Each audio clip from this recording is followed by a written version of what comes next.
نور آگہی کے دوسرے سیگمنٹ میں نماز کے بعد جو مسنون دعائیں ہیں یا مختلف اوقات میں جو دعائیں پڑھی جاتی ہیں، ابھی اس سے پہلے ہم نے نماز جنازہ اس کے بعد کی جو دعائیں ہیں، اہل قبرستان کے لیے دعائیں، صبح و شام کی دعا، اب جو ہے وہ کھانا کھانے کی دعا، بسم اللہ وعلی برکات اللہ،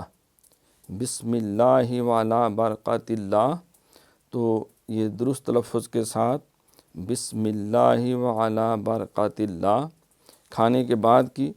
الحمدللہ الذی اطعمنا وسقانا وجعلنا مسلمین، یہ اہتمام سے الحمدللہ الذی مد ہے،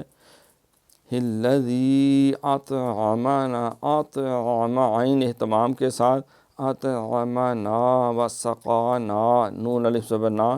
وجعلنا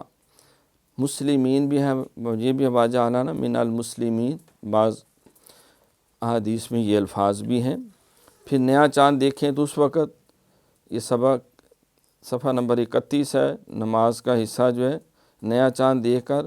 اللہم اہلہ علینا بالیمن والایمان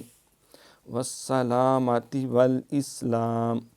والتوفیق لما تحب وترضى ربی وربک اللہ، یہ درست تلفظ کے ساتھ۔ پھر ادائے قرض کی دعا، اللہم انی اعوذ بک من الہم والحزن واعوذ بک من الجبن والبخل واعوذ بک من غلبۃ الدین وقہر الرجال، تو درست تلفظ کے ساتھ یہ ادائے قرض، یہ بھی نماز کے بعد دعا پڑھی جاتی ہے کہ اس کی برکت سے اللہ تعالیٰ قرض کی جلد ادائیگی ممکن بنا دیتے ہیں۔ تو محترم ناظرین و سامعین، ہم نے یہ نماز کا یہ سبق الحمدللہ ہمارے یہ کتاب مکمل ہوئی۔ اب ہم